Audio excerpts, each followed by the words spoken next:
በስመ አብ ወወልድ ወመንፈስ ቅዱስ አሐዱ አምላክ አሜን። ከዚህ ሰዓትና ከዚህ ዕለት ከዚህ ዓመት ያደረሰን በመስቀል ላይ ተሰቅሎ ሥጋውን ቆርሶ ደሙን አፍስሶ ዓለምን ያዳነ የዓለም ቤዛ መድኃኔዓለም ክርስቶስ ስሙ ለዘላለም የተመሰገነ ይሁን። ሊቃውንተ ቤተ ክርስቲያን፣ ምእመናንና ምእመናት በእግዚአብሔር ስም እንደምን አደራችሁ? እንደምን ሰነበታችሁ? እንኳን ለበዓለ ስቅለቱ በሰላም አደረሰን አደረሳችሁ። አሜን። በሰላም እንዳሳደረ በሰላም ያውለን። በዓሉ የሰላም የፍቅር የበረከት በዓል ያደርግልን። የምንድንበት የምንከብርበት መንግሥተ ሰማያት ገነትን የምንወርስበት የበዓል በረከት ያድርግልን። አሜን። እንግዲህ ዛሬ መጋቢት 27 ቀን የምናከብረው በዓላችን የሐዘን በዓል ነው። ፀሐይ የጨለመችበት፣ ጨረቃ ደም የመሰለችበት፣ ከዋክብት የወረዱበት፣ በምድር ደግሞ ሰባቱ ታምራት፣ አራቱ መቃብራት የተከፈቱበት፣ ሙታን የተነሱበት፣ እንዲሁ የቤተ መቅደሱ መጋረጃ የተከፈለበት፣ አለቶች ድንጋዮች የተከፋፈሉበት በዓል ነው። ስለዚህ በዓላችን በሁለት አይነት እንገልጸዋለን። አንደኛ የፀሐይን፣ የጨረቃን፣ የከዋክብትን ሐዘናቸውን ስናይ ጥቁር እንለብሳለን። በበዓለ ስቅለቱ ዛሬ ጥቁር እንለብሳለን። ለምን?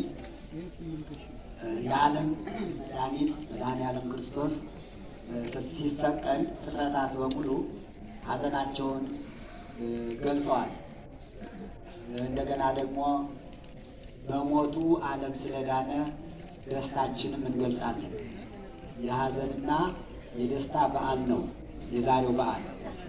ሁለቱንም ሐዘኑንም ደስታውንም የሰጠን የፈጸመልን እሱ ራሱ ባለቤቱ ስለሆነ መከራውን የምናስብበት፣ ስቅለቱን የምናስብበት፣ መቸንከሩን መገረፉን የምናስብበት ሲሆን እንደገና አዳምና ሔዋንን ደግሞ ከሲኦል አውጥቶ ወደ ገነት ያገባበት ዲያብሎስን ድል የነሳበት ስለሆነ መጨረሻ ደስታ ይሆናል። ያለ ሐዘን ደስታ አይገኝም። መጀመሪያ ሐዘን፣ ከሐዘን ቀጥሎ ደስታ ነው። ያለ መከራ እረፍት አይገኝም። መጀመሪያ መከራ መቀበል ነው። ቀጥሎ ከመከራ ቀጥሎ እረፍት ይገኛል። እኛም ስቅለቱን አክብረን ደግሞ ትንሣኤውን በደስታ የምናከብረው ለዚህ ነው። መጀመሪያ ስቅለቱን በሐዘን እናከብራለን። መጨረሻ ደግሞ ትንሣኤውን በደስታ እናከብራለን። ስለዚህ እንደተነገረው መጻሕፍቶች አሉ። ለጾም ማሰሪያ ገንዘብ የያዛችሁም ካላችሁ መልእክት እንድታስተላልፉ ትንሽ ሁለት ቃላት ጨምራለሁ። አሁን አንድ አባት እዚህ ላይ ከአሜሪካ ወለተ ጊዮርጊስ ይዣቸው 30,700 ብር ለህንፃው ልካልን ካርድ ተቆርጧል። እግዚአብሔርን አመስግኑላቸው። ይህን መነሻ በማድረግ እናንተም አሁን ለበዓለ ትንሣኤው እንኳን አደረሳችሁ እያላችሁ ለልጆቻችሁ ሰላምታ ስታቀርቡ የጉባኤ ቤቱን አካውንት ቁጥር አብራችሁ እንድትነግሩልንና የቻሉትን ያህል ሰው ገና በውስጥ ያለው ስራ ስላላለቀ ለማስፈጸም ቁጥሩን እነግራችኋለሁ። የጉባኤ ቤቱ አካውንት ጎንደር መንበረ መንግሥት መድኃኔዓለም የአራቱ ጉባኤያት ምስክር ትምህርት ቤት ያዙልኝ። እህቶችም ወንድሞችም ቁጥሩን ያዙ በመዋዕላችሁ። ይህ መግቢያው ነው። ጎንደር መንበረ መንግሥት መድኃኔዓለም የአራቱ ጉባኤያት ምስክር ትምህርት ቤት የአካውንት ቁጥር በንግድ ባንክ ነው 10,018 74 11 41 ደግመዋለሁ። በጎንደር መንበረ መንግሥት መድኃኔዓለም የአራቱ ጉባኤያት ምስክር ትምህርት ቤት የአካውንት ቁጥር የጉባኤ ቤቱ ቁጥር ነው 10,018 74 11 41 የስልክ ቁጥር የሰበካ ጉባኤው 058 1 11 11 57 በዚህ ቁጥር ቢደውሉ ማግኘት ይቻላል። በዚህ አካውንት ቢልኩ ገንዘቡ ይደርሳል። ሁላችሁም የቻላችሁትን ያህል እንድታግዙ እስካሁን ያደረጋችሁት ገንዘባችሁ እዚያ ላይ ቅድም እንደተነገረው ተቀምጦላችኋል። ቀጣዩም እንደዚያ ነው እና እንግዲህ ተፈጽሞ ለመያዝ ያብቃል። አሜን። አሁን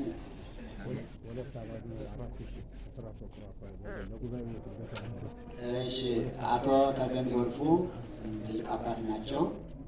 እዚህ የደብራችን በሰበካ ጉባኤም በህንፃውም ያገለገሉ የሰሩ አባት ናቸው። ከልጃቸው ከሁለት አማኑኤል 4000 ብር የአስራት በኩራቷን ለህንፃው ማሰሪያ ልካለች። ካርኒ ይቆረጣል። እግዚአብሔር ይስጥልን፣ አመስግኑልን። አሁን ሁላችሁም አስራት በኩራታችሁን መስጠት ትችላላችሁ። የሰጣችሁትን እግዚአብሔር ይቀበልላችሁ። ወደፊት የሚሰሩትንም እግዚአብሔር ይባርክላችሁ። አሁን ወደ ትምህርቱ ነው የምንሄደው። በያላችሁበት ቁጭ በሉ። ዛሬ ብዙ የምንማማራቸው ትምህርቶች ይኖራሉ። በተለይ 14 ፍኖተ መስቀል እዚህ ላይ ስዕሉን ባለፈው ከኢየሩሳሌም አምጥተን እናንተም ገዝታችኋል። ዛሬ ለጊዜው አላሳተምንም፣ ግን እነዚህ 14 ፍኖተ መስቀል ናቸው እና ከሊቶስጥራ እስከ ቀራንዮ መድኃኔዓለም ሲጓዝ መስቀል ተሸክሞ በጉዞው ላይ የነበረውን የመስቀሉን የስቅለቱን ታሪክ የምንማማርበት ይሆናል። ለሐማርያም የእመቤታችን ልቅሶ አለ። የስምዖን ቀሬናዊ መስቀል መሸከም አለ። የቅዱሳት አንስት እንባና ልቅሶ አለ። የቬሮኒካ የጌታን ፊት የጠረገችለት ላቡን አለ። 14 ታሪክ ነው ያለው። ይህን እያነሳን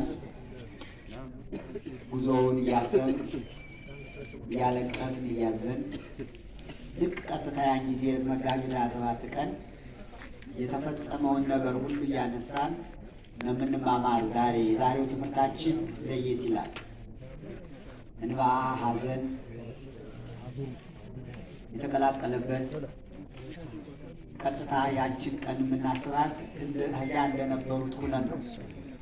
ሴቶች በተለይ ለማርያም መግደላዊት፣ ቅዱሳት አንስት እነ ሰሎሜ መስቀል እንደተሸከመ ያለቀሱ ሲከተሉት ምን መልስ እንደሰጣቸው፣ ዮሐንስ እና ድንግል ማርያም ከመስቀሉ አጠገብ ቆመው ሲያለቅሱ ምን እንዳላቸው፣ ሲሰቀል ፈያታዊ ዜማን በቀኙ የተሰቀለው ወንበዴ አስበኝ ብሎ ሲጠይቅ ምን መልስ እንዳገኘ ያን ሁሉ የምንማማርበት ፍኖተ መስቀል በሚል ርዕስ ነው የምንማማረው። ፍኖተ መስቀል በሉ እስቲ። ፍኖተ መስቀል የመስቀል ጉዞ፣ የመስቀል ጎዳና ማለት ነው። ከዚያ በፊት ጌታችን አምላካችን መድኃኔዓለም ክርስቶስ ወይም የተፈጸመ ሁሉ ያለውን መነሻ እናደርጋለን። ዛሬ የመጨረሻ ቀን ይባላል። እሱ ራሱ በወንጌሉ በዮሐንስ ወንጌል ምዕራፍ 19 ላይ እንደተናገረው ሁሉ የተፈጸመበት ቀን ነው ይላል። ዕለተ ስቅለቱ ሁሉ የተፈጸመበት፣ ሐዘንም የተፈጸመበት፣ ደስታም የተፈጸመበት ቀን መሆኑን እሱ ራሱ ወይቤ ተፈጸመ ሁሉ፣ ሁሉ ተፈጸመ አለ። ሁሉ ተፈጸመ አለ።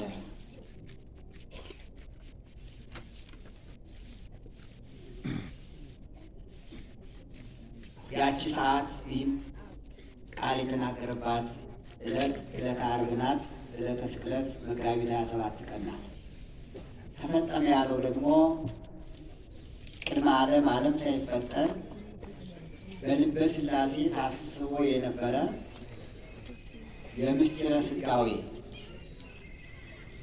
ነገር እንደገና ዓለም ከተፈጠረ በኋላ ሰው ተፈጥሮ አዳምና ሔዋን ተፈጥረው ለአዳምና ለሔዋን የተሰጠው ተስፋ በነቢያት የተነገረው ትንቢት የተመሰለው ምሳሌ የተቆጠረው ሱባኤ ሁሉ የተፈጸመባት ቀን መሆኗን ነው። ሁሉ ነገር ተፈጸመ። በሰማይም የተነገረው በምድር የተነገረው ትንቢቱ ምሳሌው ሁሉ ተፈጸመ ብሎ የመጨረሻውን የዓለም ድህነት የዓለምን መዳን የእሱን መሰቀል መከራው መፈጸሙን ተናግሯል። ወይቤ ተፈጸመ ሁሉ መድኃኔዓለም ክርስቶስ ሁሉ ተፈጸመ አለ። ከሞት በቀር የቀረ የለም፣ ሁሉ ተፈጸመ አለ ይላል። የተፈጸመው ነገር ብዙ ነው። በእኛ አንደበት ተዘርዝሮ ተቆጥሮ የሚያልቅ አይደለም። ግን ከነቢያት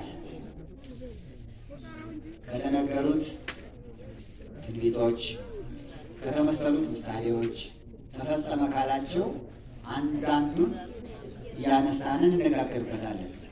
ምን ነው ተፈጸመ ያለው? ምን የተጀመረ ነገር ነበረ? ተፈጸመ የሚባል የተጀመረ ነገር ሲኖር ነው አለቀ የሚባል። ያልተጀመረ ነገር ተጨረሰ አይባልም። እና መድኃኔዓለም የጀመረው ምንድን ነበረ? ተፈጸመ ያለው ምን ተጀምሮ ኑሯል? ምን ጀምሮ ኑሯል ስንል ወደዚህ ዓለም መምጣቱ፣ ከድንግል ማርያም መወለዱ፣ መጸነሱ ይህ የተጀመረ ምስጢረ ሥጋዌ ነበረ። መጠመቁ፣ በገዳመ ቆሮንቶስ መጾሙ፣ በቃና ዘገሊላ ከሰርግ ቤት መገኘቱ፣ 3 ዓመት ከ3 ወር ወንጌልን ማስተማሩ፣ ታምራትን ማድረጉ፣ እዚያ በኋላ በምሴተ ሐሙስ የሐዋርያትን እግር ማጠቡ፣ መያዙ፣ መገረፉ፣ መቸንከሩ፣ መሰቀሉ፣ መገረፉ ይህ ሁሉ በመጻሕፍት ነቢያት የተጻፈ የተጀመረ ስለነበረ ተፈጸመ ሲል ይህን ሁሉ ነው ነቢያት የተናገሩት። ይወርዳል ይወለዳል ብለው ተናግረዋል ነቢያት። ያ ተፈጸመ፣ ወረደ፣ ተወለደ። ይሰቀላል ብለው ትንቢት ተናግረዋል፣ ተሰቀለ። ያ ተፈጸመ። በተለይ ከነቢያት ሁለቱ ዳዊትና ኢሳይያስ ይህችን ቀን ዕለተ ስቅለቱን ልክ እንዳሉ ሆነው ነበር የተናገሩት። ዳዊት በመዝሙር 2 ቁጥር 1 ላይ ለምንት አንገለጉ አሕዛብ ይላል። አሕዛብ ለምን ተሰበሰቡ? ወሕዝብኒ ነበቡ ከንቶ፣ ሕዝበ እስራኤል አይሁድ ለምን ከንቱ ነገር ተናገሩ በመድኃኔዓለም ላይ?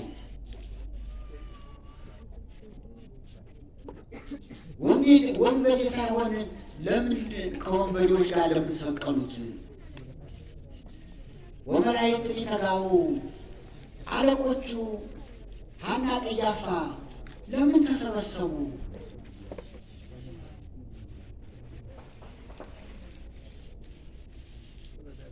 ሳይሰርቅ ከሌቦች ጋር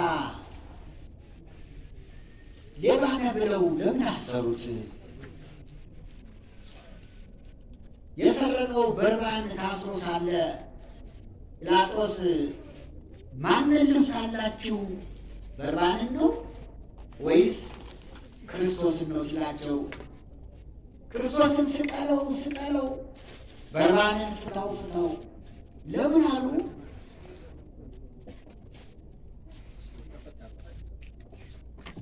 እያለ የዚች ቀን ትንቢት በቀራንዮ አደባባይ የተፈጸመውን ነገር ተናግሮ ነበር። ይህንን ተፈጸመ ያለው ይህንን ነቢያትን ነው። አሁን ዳዊት ይደግማል። መዝሙር 21 ላይ ስለዚሁ ነው የተናገረው። አገቱኒ ከለባት ብዙሃን ወአኀዙኒ ማኅበሮ ብለኩያን ይላል።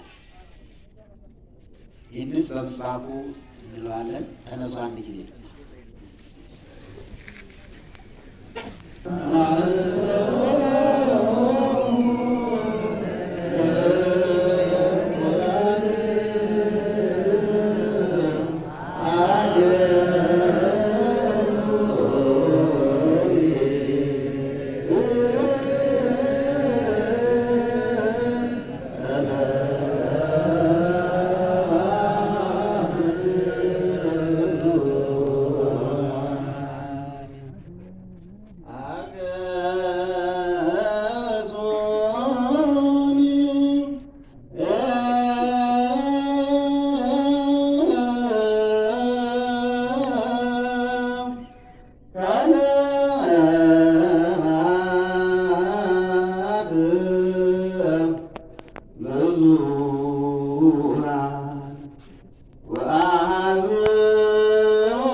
ዛሬ የምንማማረው እንዲህ ያለ ነገሩን ቀነውን ስንደርስ 6 ሰዓት ላይ ልጆቹ ሲቸነከር ቀነውን ያለ 3 ሰዓት ላይ ያለ ይኸውን የነግነው እዚህ ላይ ከ14 ፍኖተ መስቀል አንዱ የመጀመሪያው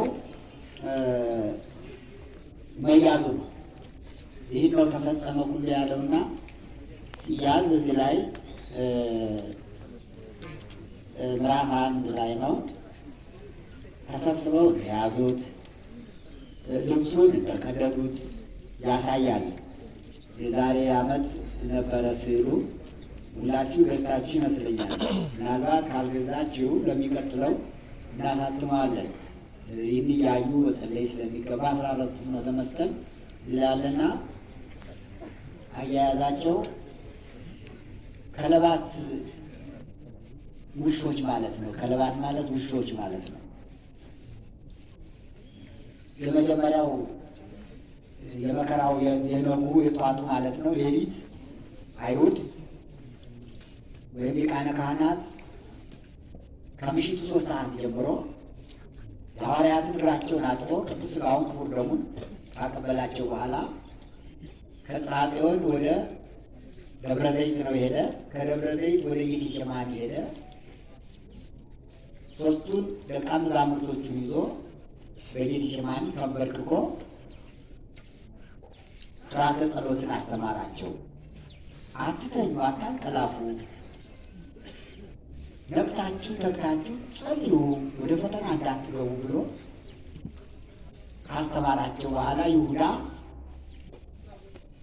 ከሊቃነ ካህናቱ ከአይሁድ ጋር ተነጋግሮ 4 ቤት ጭፍራ 4 ብርጌድ ጦር ማለት ነው፣ ሮማውያን ናቸው፣ መጥተው ጌታን ለመያዝ ይሁዳ የሰጣቸው ምልክት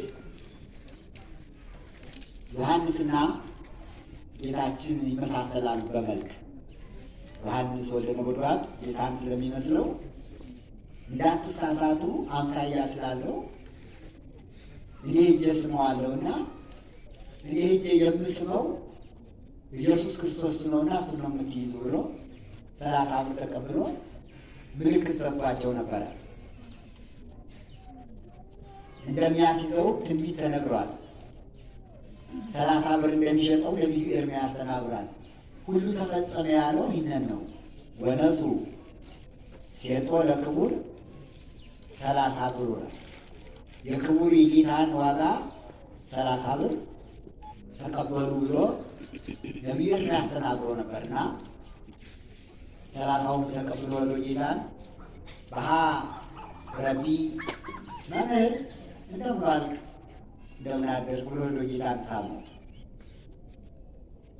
ሲስመው ይሁዳ ወዳጄ አለ አርኬ ለምን መጻይከ አሁን ፍቅር አስመስለህ ለምን መጣህ? አንተ እኮ በልብህ ቂም ይዘሃል። አሁን እኮ እኔን የምትስመኝ እኮ ልታስይዘኝ ነው፣ ምልክት እያስያዝክ ነው። 3 ዓመት ከ3 ወር ወንጌልን ሳስተምርህ ከሐዋርያት ጋር ከነ ጴጥሮስ ጋር ታምራትን አይተህ ነበር አይደል? አምላክነቴን ተረድተህ ነበር አይደል? እንዴት ረሳኸው? እንዴት ዘነጋኸው? አሁን ለምን ፍቅር አስመስለህ መተህ ትስመኛለህ? ይህ እኮ መንከስ ነው፣ መሳም አይደለም። እኔን አሳልፈህ ልትሰጠኝ መተህ ስትስመኝ እየነከስከኝ ነው እንጂ እየሳምከኝ እኮ አይደለም።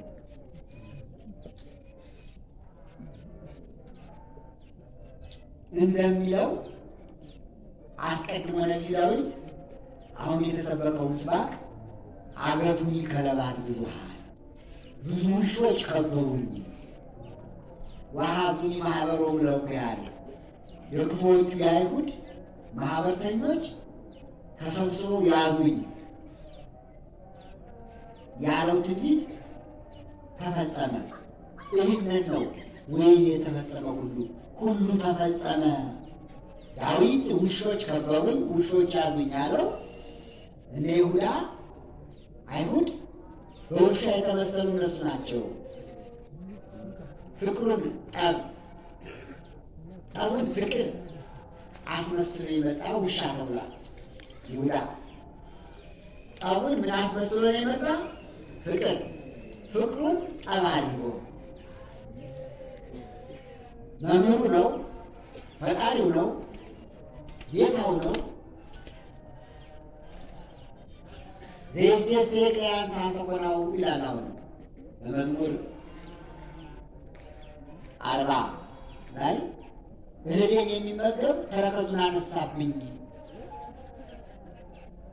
በቁሙ ይሁዳ ጌታ ያበረከተውን ንግሥት በልቷል፣ ትምህርቱንም ተምሯል። 2 ምግብ ተመግቧል። አንደኛው ምግብ ነው፣ ሁለተኛው ትምህርት ነው። ትምህርት ምግብ ይባላልና ምግብ እህል ትምህርቴን የተመገበ ይሁዳ ምክሩን ከአይሁድ ጋር አለወጠብኝ ብሎ ነቢዩ ዳዊት የተናገረው ትንቢት ተፈጸመ። እዚህ አንድ ትምህርት አለ የምናስበው አደራ ላለች ቤተክርስቲያን ጠቡን ፍቅር አስመስለን እንዳንሳሳም ውሾች እንዳሉ ሰውን በጥቆማ ልናስይዝ ቀርበን ሂደን ሰላም ካለው ያ ውሻ መሆን ነው። ፍቅሩን ወደ ጠብ መለወጥ አይገባም። ጠቡን ደግሞ ፍቅር አስመስሎ ውስጡ እሾህ ሰውን ለማስያዝ ለማስገደል ሂዶ አንድ ሰው ሰላም እንደምናል ብሎ እየሳቀ ቢቀርብ ይሄ ውሻ መሆን ነው። ከዚህ ያድነን ይጠብቃል። ውሾች ከመባል ያድነን። ንስሐ ገብተን የሰራነውን ኃጢአት ሁሉ እንዲሰረይልን ቅዱስ ፈቃዱ ይሁንልን እና የመጀመሪያው ፍኖተ መስቀል እዚህ ላይ ስናየው ልክ የውሻ አያያዝ ነው የሚመስለው። አይሁድ ሲይዙ ተነባብረው ልብሱን እዚህ ላይ ይዘውታል። ታክሻው ላይ ያለው ልብሱ ተቀዷል። እጁን ይዘውታል። ውሻ ልክ ውሻ እንደሚነክስ አሁን ውሻ አይበልጥም ይህ ነው አይልም። እጅም ካገኘ ይነክሳል፣ እግርም ካገኘ ይነክሳል፣ ልብስም ይቀዳል። በተለይነት እኛ የቆሎ ተማሪዎች ስለምናውቀው ውሾች ተሰብስበው ከመጡ አንድ ተማሪ መንገድ መካከል እየቆሞ እያለ አማራጭ የለውም። በኋላ ይመጣሉ፣ በፊት ይመጣሉ፣ በቀኝ በግራ ይመጣሉ እና ይበሉታል። ጥግ ካገኘ እንዲህ ከተጠጋ በአንድ በኩል ሆኖ ይከላከላል። እንዲሁ ጥግ ከሌለ ግን ግማሾቹ ልብሱን፣ ግማሾቹ አቁፋዳውን፣ ግማሾቹ እግሩን ይነክሱታል። እና የአይሁድ አቀራረባቸው ውሾች የተባሉበት ምክንያት አያያዛቸው፣ አነካከሳቸው፣ አጨባበጣቸው፣ ልብሱን አገፋፈፋቸው እንደ ውሻ ነው። አሁን እዚህ ላይ መስል ሲታይ እጁን የያዙት አሉ፣ በኋላው ልብሱን የሚጎትቱ አሉ። ከታክሻው ላይ ልብሱን ድግጥል አድርገውታል፣ ቀደውታል። ስዕሉ ስለሚያሳይ ከታች እዚህ ላይ ልብሱን የያዘ አለ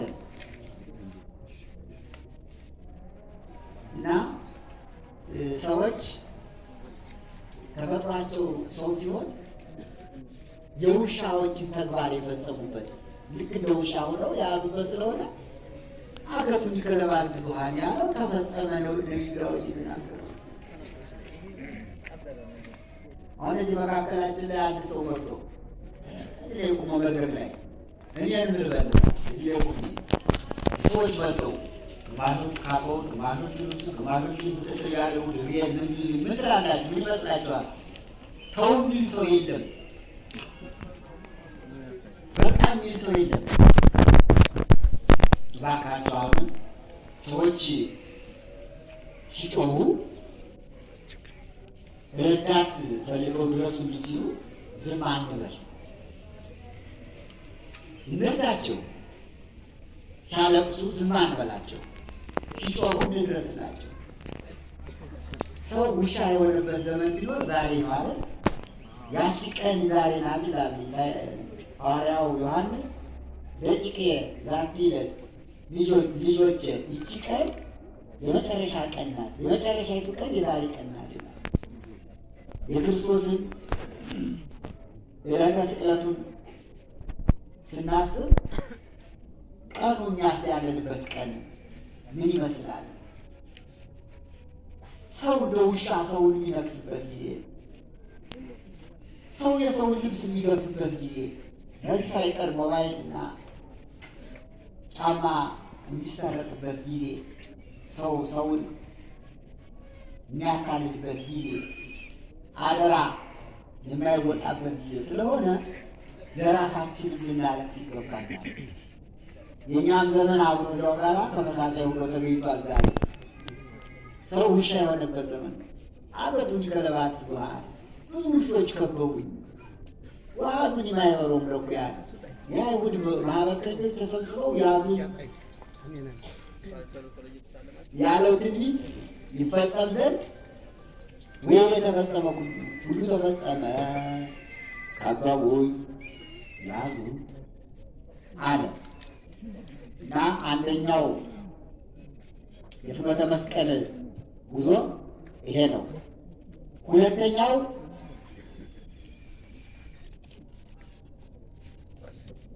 ከከበቡት በኋላ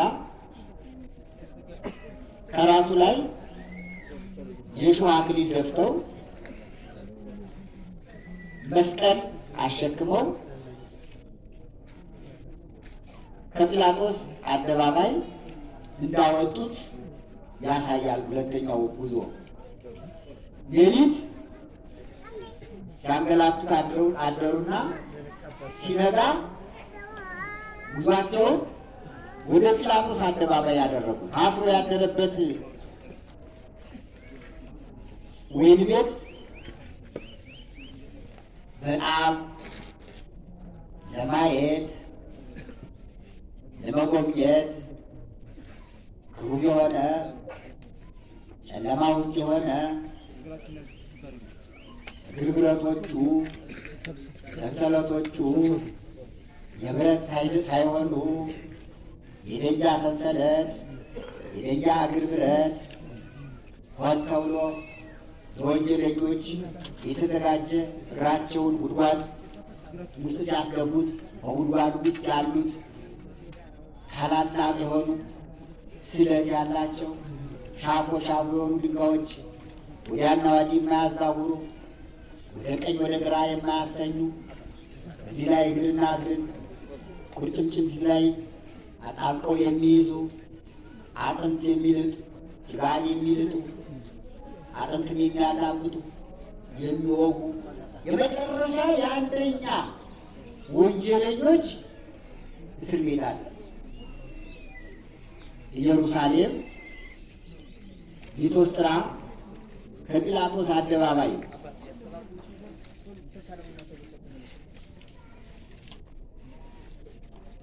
ዝቅ ብሎ ጉድጓድ ውስጥ የጨለማ እስር ቤት አለ። ዛሬም አለ፣ ይጎበኛል።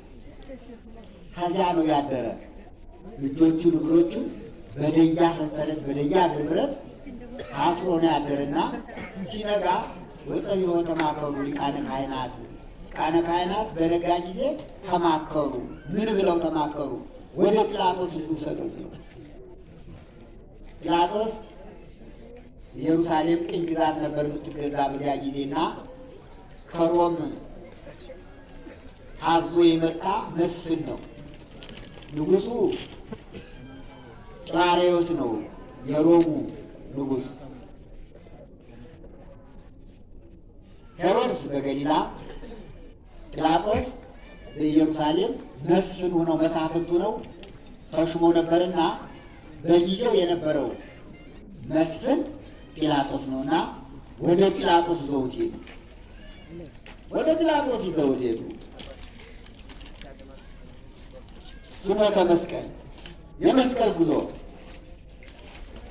እግዚአብሔር ስራውን ሲሰራ ታምራቱን ሲያደርግ ግማሾቹን ሲመክራቸው ሲያስተምራቸው፣ ግማሾቹ ደግሞ ልባቸው ጨክኖ በሱ ላይ የጭካኔ ስራ እንዲሰሩ ይመለከት ነበር። ጲላጦስ ወደ አደባባይ ከመምጣቱ በፊት ከቤቱ አግሯል። ቬሮኒካ ትባላለች ባለቤቱ። ኋላ 6ኛው ምዕራፍ የእሷ ነው። ይቺ ሴት በዕለተ ስቅለቱ ብዙ ስራ የሰራች ደግ ሴት ናት። ደግ ሴት ናት። ጥሩ ምክር የመከረች፣ ጥሩ መልእክት የላከች ሴት ናት። ባለቤቷ መስፍኑ ጲላጦስን ከንጹህ ደም እጁን እንዳይሰድ እጁን ታጥቦ ንጹሐንም ደሙ ለዝብሲ እኔ ከዚህ ጻድቅ ሰው ደም ንጹህ ነኝ እንዲል ያደረገች ሴት ናት።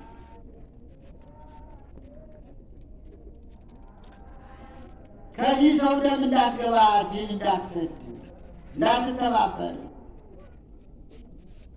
ንጹህ ነው፣ አምላክ ነው፣ ጌታ ነው፣ ፈጣሪ ነው ብላ ባሏን የመከረች ሴት ናት። ባልና ሚስት አብረው ሲኖሩ ጋብቻቸው ተመካክረው ሊኖሩ እንጂ ተፈካክረው ሊኖሩ አይደለም። ባል ክፉ ነገር ሲያስብ ሚስት ክፉውን ነገር እንዲለውጥ መምከር፣ ሚስት ክፉ ነገር ስታስብ ባል ክፉውን ትታ በጎ እንድታስብ መምከር ይገባል። እንዲህ ይላል በማቴዎስ ወንጌል ምዕራፍ 27፣ በማርቆስ ወንጌል ምዕራፍ 15፣ በሉቃስ ወንጌል ምዕራፍ 23፣ በዮሐንስ ወንጌል ምዕራፍ 19 ላይ የዚህች እናት ምክር ተጽፎላታል። በእውነቱ በወንጌል የተጻፉ ብዙ ሰዎች አሉ፣ ደጋጎች፣ ወንዶችም ሴቶችም፣ እናቶች፣ እህቶች ጥሩ ነገር እየሰራን በሕገ ወንጌሉ ጸንተን ወንጌሉን እያነበብን የእነዚያ ቅዱሳት አንስት ሴቶች ስራ እንድንሰራ ለእኛም እግዚአብሔር ሀብቱን ሰጥቶናልና መልካሙን ሕሊና በልቡናችን ያሳድርልን። እንዲህ አለች ይላል ባጭሩ። ቁም ኢታብስ ላዕለ ዝንቱ ብእሲ ጻድቅ። ውድ ባለቤቴ ጲላጦስ ሆይ በዚህ ደግ ሰው ላይ እንዳትበድል ዳኝነትህን አስተካክል፣ ፍርድህን አስተካክል። በወንበር ተቀምጠህ ከሳሾች ይመጣሉ አይሁድ።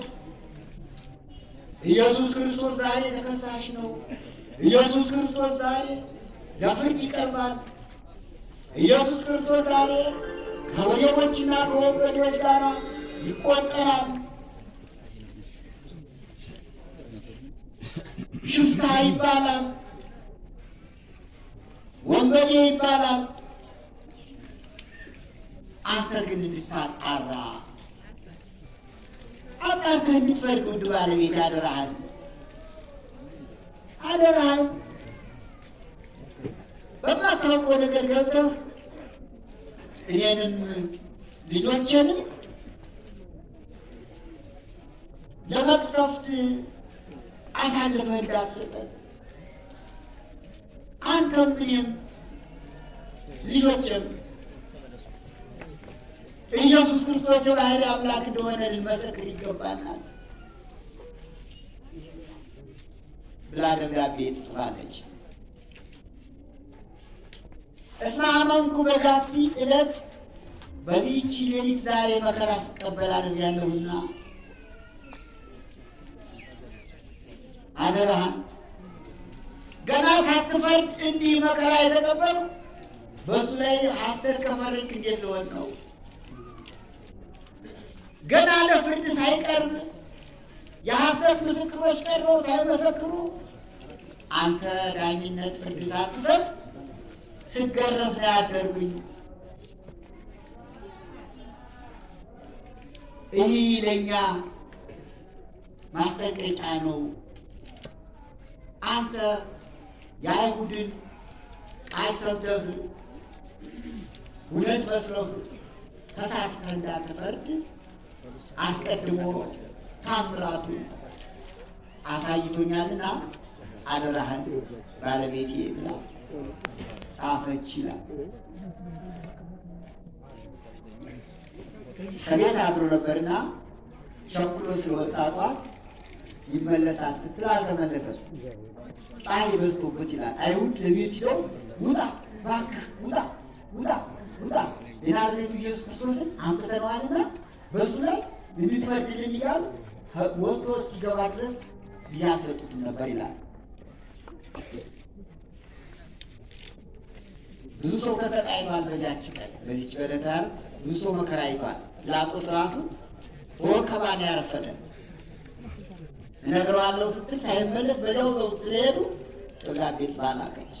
ሁለት ነገሮች አይታለች። አንደኛ እሷን በሰይፍ በእሳት አለንጋ ሲገርፏት አድረው ነበር በህልሟ ሌሊት። እሱ ደግሞ ጲላጦስን በአንገቱ ዘንዶ ተጠምጥሞበት አይታ ነበር።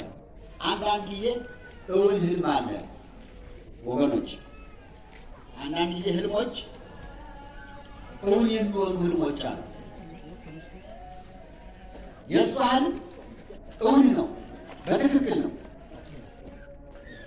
ጲላጦስ ተሳስቶ በጌታ ላይ ቢፈርድ ኑሮ እሷን እንደተገረፈችው በሲኦል ስትገረፍ ትኖር ነበር።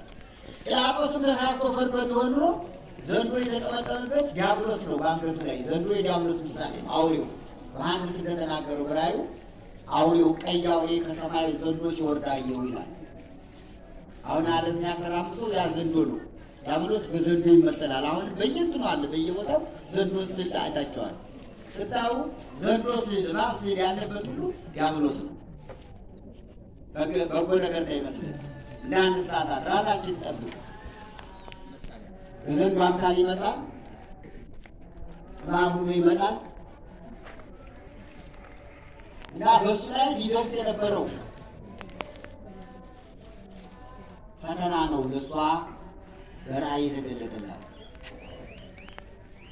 ያን ፈተና የሚያስረሳ ያን ህልም የሚያስረሳ ደግሞ ሁለት ልጆች ነበሯት፣ ዮርዳና መክራ የሚባሉ ከተወለዱ ጀምሮ ተናግረው የማያውቁ አንደበታቸው የማይናገር ጆሯቸው የማይሰማ ነበረ። መቼም አንዳንድ ጊዜ ፈተና አለ።